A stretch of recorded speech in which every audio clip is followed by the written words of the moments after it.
አርእስተ ዜና በአክሱም ሙስሊሞች ላይ የሚፈጸሙ ጥቃቶች እንዲቆሙ ተጠየቀ። በርካታ ኢትዮጵያውያን ወደ ሀገራቸው ተመለሱ። የአልቁድስ አስተዳደር በአልአቅሳ መስጂድ ላይ የሚቃጡ መጠነ ሰፊ ጥቃቶችን አስመልክቶ ማስጠንቀቂያ ሰጠ። ሀካን ፊዳን እስራኤልና ቆጵሮስ የሙስሊሙን ዓለም ጥቅም የሚጋፋ ግንባር መፍጠራቸውን በመጥቀስ ጥምረቱን አወገዙ። የኢራን የመንግስት መገናኛ ብዙሃን ከአሜሪካ ጋር የታቀደውን ንግግር ውድቅ መሆኑን ገለጹ።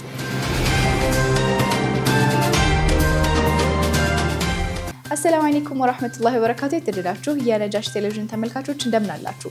ነጃሽ መረጃችን ተጀምሯል። ከመረጃዎቹ ጋር ሀያት ሰኢድ ነኝ። አብራችሁን ቆዩ። የአዲስ አበባ እስልምና ጉዳዮች ከፍተኛ ምክር ቤት አስቸኳይ ጠቅላላ ጉባኤን አካሂዷል። የአዲስ አበባ እስልምና ጉዳዮች ከፍተኛ ምክር ቤት የተቋሙን የለውጥ ጉዞ የሚያፋጥኑና መዋቅራዊ አሰራሩን የሚያዘምኑ ውሳኔዎች የሚተላለፉበት አስቸኳይ ጠቅላላ ጉባኤ በዛሬው ዕለት አካሂዷል። በጉባኤው ላይ የኢትዮጵያ እስልምና ጉዳዮች ጠቅላይ ምክር ቤት ፕሬዝዳንት ሼህ ሀጂ ኢብራሂም ቱፋን ጨምሮ የፌዴራልና የክልል መጅሊስ አመራሮች፣ የሸሪዓ ፍርድ ቤት ተወካዮችና ጥሪ የተደረገላቸው እንግዶች ተገኝተዋል። ይህ አስቸኳይ ጉባኤ እንዲጠራ የተደረገበት ዋነኛው ምክንያት የአዲስ አበባ ከተማ እስልምና ጉዳዮች ከፍተኛ ምክር ቤት ህገ መጅሊስ ከፌዴራሉ የህገ መጅሊስ ሰነድ ጋር እንዲጣጣምና ተቋማዊ አሰራርን በህግ ለመደንገግ እንደሆነ ተገልጿል። በጉባኤው ላይ ንግግር ያደረጉት የምክር ቤቱ ፕሬዝዳንት ሼህ ሱልጣን አማን ኤባ ተቋሙ በግለሰቦች ፍላጎት ሳይሆን በጠንካራ ስርዓትና ህግ ሊመራ ይገባል ብለዋል። ፕሬዚዳንቱ ባለፉት ወራት ምክር ቤቱ ትኩረት ሰጥቶ የሰራባቸውን ዋና ዋና ጉዳዮችም ለአብነት አውስተዋል። መስጂዶች የሰላም ምንጭ እንዲሆኑ በማድረግ ረመዳንና የኢድ ሰላት በሰላም እንዲጠናቀቁ መደረጉን ፕሬዝዳንቱ አንስተዋል። ተጠያቂነትን የሚያሰፍኑ የአሰራር ሰነዶች እንደተዘጋጁም ተነስቷል። ለማንኛውም ለውጥ ሞተር የሆነውን ብቁ የሰው ኃይል ለማፍራት በየደረጃው ላሉ አመራሮች ስልጠና እንደተሰጠም ተነግሯል። በሌላ በኩል ምክር ቤቱ ከውስጥ ግንባታው ጎን ለጎን ከሌሎች እምነት ተከታዮችና ከመንግስት ጋር ያለውን ግንኙነት ለማጠናከር እየሰራ መሆኑንም አስታውቋል። በተጨማሪም በማህበረሰቡ ሲነሱ የቆዩ የመሬትና ሌሎች መሰረታዊ ጥያቄዎችን ሰንዶ ለከንቲባ ጽሕፈት ቤት ማቅረቡና ምላሽ የተጠበቀ መሆኑን ተገልጿል። በመድረኩ ላይ ምክር ቤቱ ለተቋሙ የህጋዊ ሰውነት እውቅና እንዲያገኝ ላደረጉት ለጠቅላይ ሚኒስትር ዶክተር አብይ አህመድ ልዩ ምስጋና አቅርበዋል። በተመሳሳይ የከተማዋ ከንቲባ ወይዘሮ አዳነች አቤቤ ለህዝብ ጥያቄዎች ምላሽ ለመስጠት ላሳዩት ትብብር እውቅና ተሰጥቷቸዋል። በአክሱም ሙስሊሞች ላይ የሚፈጸሙ ጥቃቶች እንዲቆሙ ተጠየቀ። የአዲስ አበባ እስልምና ጉዳዮች ከፍተኛ ምክር ቤት ባካሄደው አስቸኳይ ጠቅላላ ጉባኤ ላይ በአክሱም ሙስሊሞች ላይ እየደረሰ ያለው ተደጋጋሚ ጥቃት በአስቸኳይ እንዲቆም ለመንግስት ጥሪ ቀርቧል። የኢትዮጵያ እስልምና ጉዳዮች ጠቅላይ ምክር ቤት ፕሬዝዳንት ሼህ ሀጂ ኢብራሂም ቱፋ የፌዴራልና የክልል መጅሊስ አመራሮች በተገኙበት በዚህ ታሪካዊ ጉባኤ ላይ በአክሱም ከተማ የሚገኙ የእምነት ተከታዮች እየደረሰባቸው ያለውን የሰብአዊ መብት ጥሰት የአዲስ አበባ ከተማ እስልምና ጉዳዮች ከፍተኛ ምክር ቤት ፕሬዝዳንት ሼህ ሱልጣን አማን ኤባ አውግዘዋል። መንግስት በአክሱም ሙስሊሞች ላይ የሚፈጸሙ ጥቃቶችን በማስቆም ማህበረሰቡን ሰላማዊ ህይወቱን እንዲመራ ልዩ ትኩረት እንዲሰጥም ተጠይቋል። በአካባቢው የሚታዩ የሰብአዊ መብት ጥሰቶች በአስቸኳይ ተገተው የህግ የበላይነት እንዲከበር ጥሪ ቀርቧል።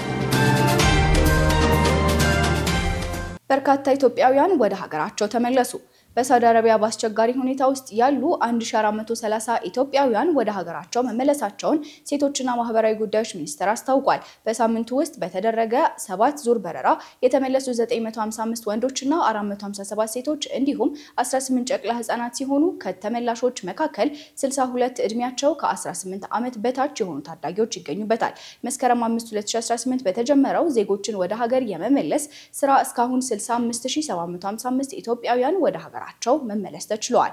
ሚኒስትሩ በህገወጥ የሰዎች ዝውውር አስከፊነት ዙሪያ ህብረተሰቡን ለማስገንዘብ መደበኛ ያልሆነ ፍልሰትን ለመከላከልና ደህንነቱ የጠበቀ ፍልሰትን ለማበረታታት የሚያስችሉ ስራዎችን እየሰራ ይገኛል ብለዋል። መደበኛ ባልሆነ ፍልሰት ወደ ተለያዩ ሀገራት ሄደው የሚመለሱ የፍልሰት ተጎጂዎችን ለመደገፍና መልሶ ለማቋቋምም በቅንጅት እየሰራ መሆኑን ገልጸዋል። በተለያዩ ጊዜያትም ከሚመለከታቸው ባለድርሻና አጋር አካላት ጋር በመቀናጀት ለተመላሽ ዜጎች በአየር ማረፊያና በማቆያ ማዕከላት ተገቢውን ድጋፍና እንክብካቤ የማድረግና ከቤተሰብ ጋር የማቀላቀል ስራው ተጠናክሮ ይቀጥላል ብለዋል። መረጃው የሴቶችና ማህበራዊ ጉዳዮች ሚኒስቴር። የሳውዲ አረቢያ ኢነርጂና አኳ ፓወር በመካ ከተማ የኃይል ማመንጫዎችን ለማስፋፋት ከሳውዲ የኃይል ልማት ኩባንያ ጋር የ3.1 ቢሊዮን ዶላር ስምምነት ተፈራረመ።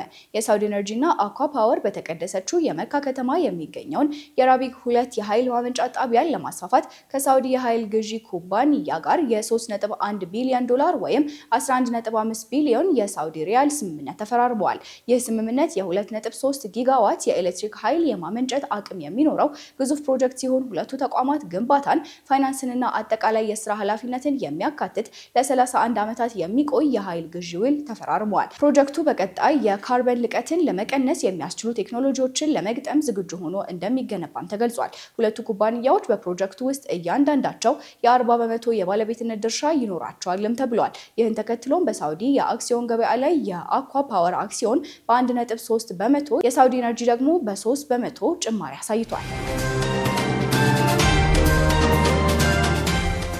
የአልቁድስ አስተዳደር በአልአቅሳ መስጂድ ላይ የሚቃጡ መጠነ ሰፊ ጥቃቶችን አስመልክቶ ማስጠንቀቂያ ሰጠ። የአልቁድስ አስተዳደር ኢናወር ሃንስ የተባለውን ድርጅት ጨምሮ ተምፕል ማውንት በሚባሉ ቡድኖች የሚተላለፉ ጥሪዎችን በጥብቅ አውግዟል። እነዚህ ቡድኖች በመጪው ረቡዕ በርካታ ቁጥር ያላቸው የጽዮናውያን ሰፋሪዎች በአልአቅሳ መስጂድ ቅጥር ግቢ ውስጥ በጅምላ ጥቃት እንዲሰነዝሩ ቅስቀሳ እያደረጉ መሆኑን ገልጿል። የፍልስጤም የዜና ወኪል ዋፋ እሁድ ዕለት እንደዘገበው የክፍለ ሀገሩ አስተዳደር እነዚህ ጥሪዎች ግባቸው በመስጂዱ ቅጥር ግቢ ውስጥ የእስራኤልን ባንዲራ በስፋት ከፍ አድርጎ ለማለብለብ እንደሆነ አመላክቷል። አስተዳደሩ ይህ ድርጊት የመስጂዱን ቅድስና የሚጥስና ትንኮሳን ዓላማ ያደረገ መሆኑንም አስታውቋል። ሀካም ፊዳን እስራኤልና ቆጵሮስ የሙስሊሙን ዓለም ጥቅም የሚጋፋ ግንባር መፍጠራቸውን በመጥቀስ ጥምረቱን አወገዙ። በሙስሊም ሀገራት ላይ ያነጣጠረ ጥምረት መፈጠሩን በጽኑ ያወገዙት የቱርክ የውጭ ጉዳይ ሚኒስትር ሀካም ፊዳን እስራኤልና በግሪክ የቆጵሮስ አስተዳደር በጋራ በመሆን በቀጠናው አደገኛ የሆነ የፖለቲካና የደህንነት ግንባር መፍጠራቸውን አስታውቀዋል። ሚኒስትሩ በአንታሊያ የዲፕሎማሲ ፎረም ላይ ባደረጉት ንግግር ይህ ጥምረት በክልሉ ለሚገኙ እስላማዊ ሀገራት ስጋት መሆኑን በመጥቀስ ቱርክ ግን ለግጭት ሳይሆን ለሰላምና መረጋጋት የቆመች ሀገር መሆኗን አረጋግጠዋል።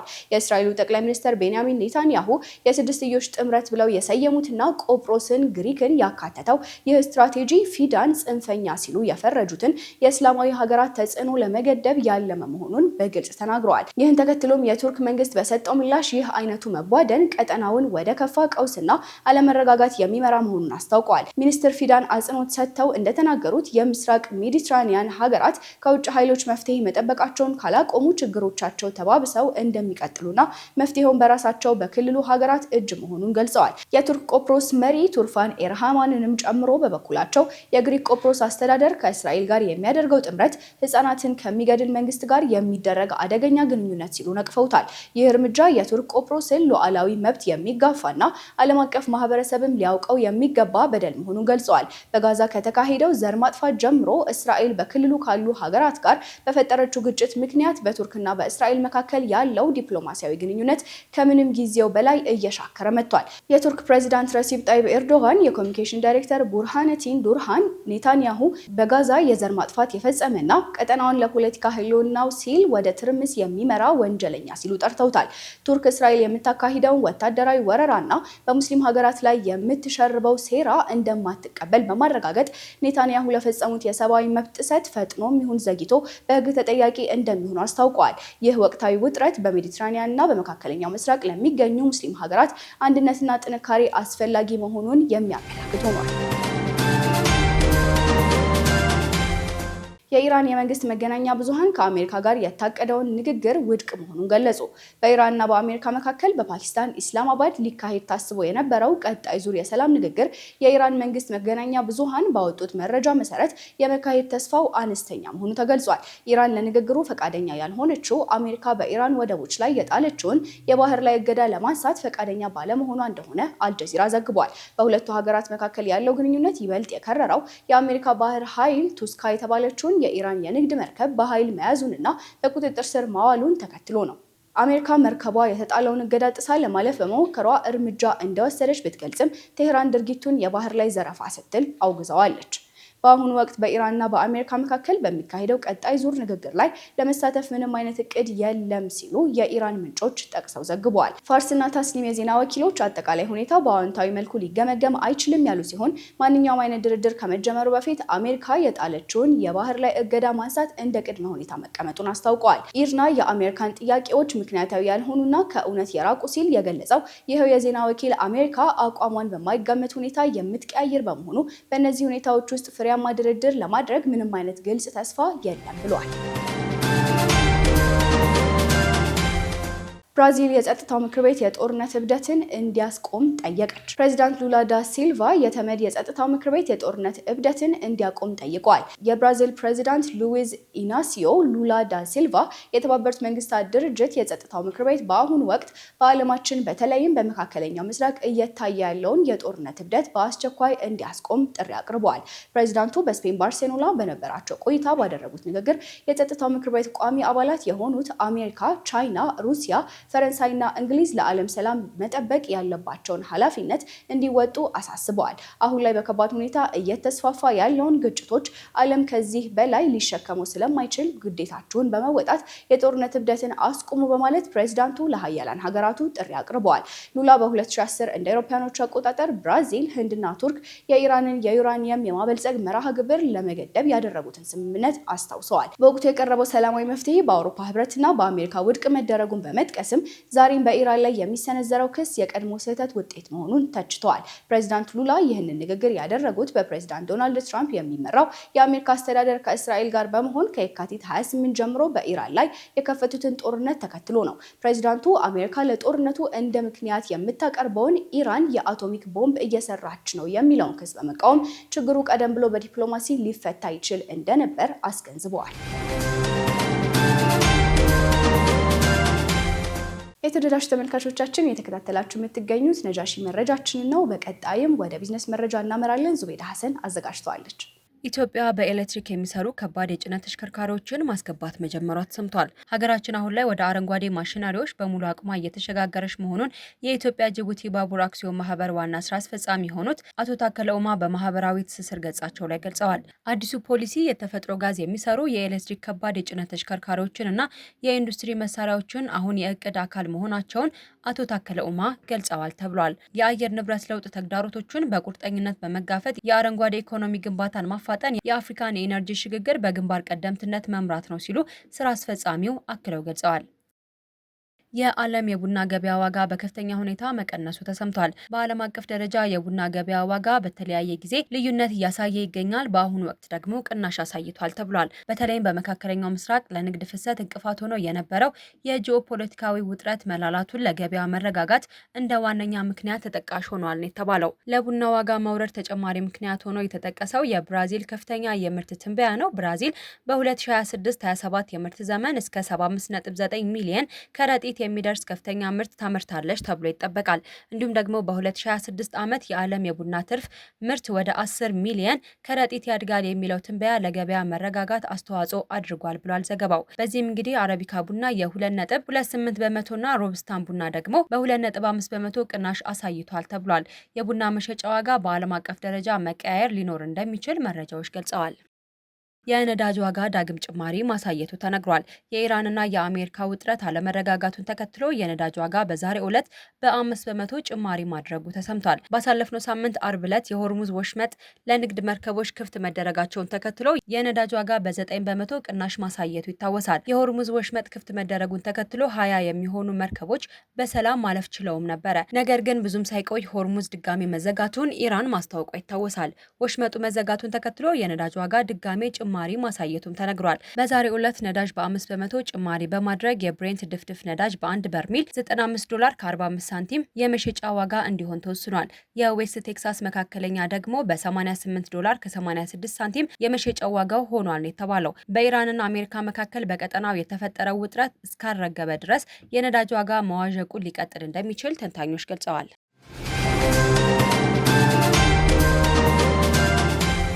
በመጨረሻም ወደ ታሪክ ለትውስታ መሰናዷችን እናመራለን። ዙቤዳ ሀሰን ታቀርብልናለች። ወቅቱ እንደ ፈረንጆቹ ዘመን አቆጣጠር 1590 ኤፕሪል 18 ነው። ሱልጣን አህመድ ቀዳማዊ የተወለደበት ዕለት። በዛሬው ታሪክ ለትውስታ መሰናዷችን ስለ ሱልጣን አህመድና ስለሰራቸው ስራዎች ላነሳው ወድጃለሁ። ሱልጣን አህመድ ቀዳማዊ በ1590 ከሱልጣን መሐመድ ሳልሳዊና ከእናቱ የሃንዳን ሱልጣን ልጅ በማኒስ በመወለድ 15ኛው የኦቶማን ሱልጣኔት ሊሆን ችሏል። ገና በ13 ዓመቱ ከስልጣን ወንበር ላይ የተቀመጠው ሱልጣን አህመድ በግዛት ውስጥ በርካታ ስራዎችን መስራቱም ይነገርለታል። ከነዚህ መካከልም በኦቶማን ሱልጣኔት የአገዛዝ ታሪክ ውስጥ የተቀመጠውን ህግ በመቀየር ታሪካዊ ለውጥም ሊያመጣ ችሏል። ከዚያም ባለፈ በቱርክ የሚገኘውን ሰማያዊ መስጂድ በማስገንባት አሻራውንም አኑሯል። ሱልጣን አህመድ ቀዳማዊ ወደ ስልጣን በመጣበት ገና በለጋ እድሜው የመሪነት ተግባሩን እንዴት መወጣት እንዳለበት ተቸግሮ እንደነበረ ይነገራል። በዘመኑ አንድ ተሿሚ ወደ ስልጣን ሲመጣ ይሰጠው የነበረውን ስልጠናና ፈተና በተገቢው መልኩ ከወሰደ በኋላ በሙሉ አቅሙ ዙፋን ላይም ተቀምጧል። ሱልጣን አህመድ ቀዳማዊ በስልጣን ላይ ባለበት ጊዜ ከሰራቸው ጉልህ ስራዎች መካከል የሱልጣን ፍራንክ ሳይድ ህግን መቀየር መቻሉ ይነገራል። ይህ የሱልጣን ፍራንክ ሳይድ ህግ በኦቶማን የውርስ ፖሊሲ ውስጥ ያገለግል የነበረ ህግ ነው። ይህም ህግ ወደ ስልጣን የሚመጡ ተተኪዎችን የሚወጉበት ስርዓት እንደነበረም ይናገራል። የፍራንክ ሳይድ ህግ ተግባራዊ በሚሆንበት ወቅት አንድ አዲስ ሱልጣን ወደ ዙፋኑ ሲመጣ እንዳይቃወሙት ወንድሞቹን፣ አንዳንድ ጊዜ ህፃን አልጋ ወራሾችንና ተቀናቃኞችን በሐር ገመድ በመታፈን እንዲገደሉ ይደረግ እንደነበረም ታሪክ ያወሳል። ይህ ተግባር በ1595 ከፍተኛ ደረጃ ላይ በመድረስ መሐመድ ሳልሳዊ ወደ ስልጣን ሲመለስ 19 ወንድሞቹን እንዲገደሉ ማድረጉም ይነገራል። ሱልጣን አህመድ ቀዳማዊ ይህንን ህግ በኬጅ ወይም ደግሞ በዋሻ ስርዓት በመቀየር ተግባራዊ እንዲሆን አድርጓል።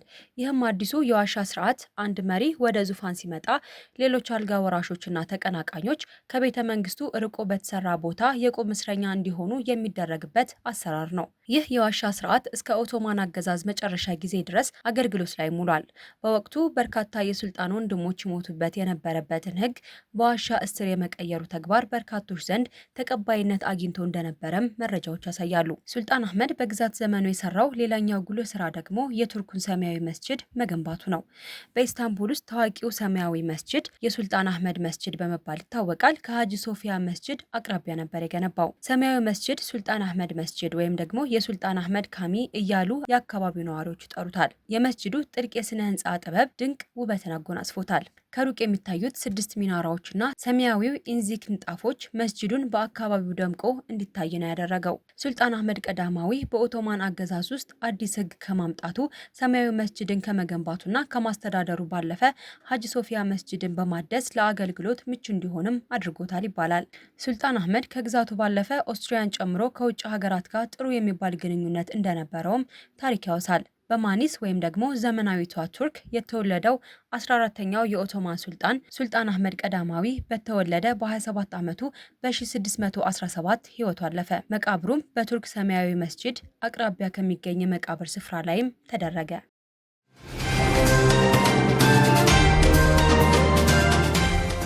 የተደራሽ ተመልካቾቻችን ለሰዓቱ ያጠናቀርናቸው መረጃዎች የተከታተላችኋቸውን ይመስሉ ነበር። መረጃዎቹን ያደረስኳችሁ እኔ ሀያት ሰይድ ነበርኩኝ። ወሰላሙ አለይኩም ወራህመቱላሂ ወበረካቱ።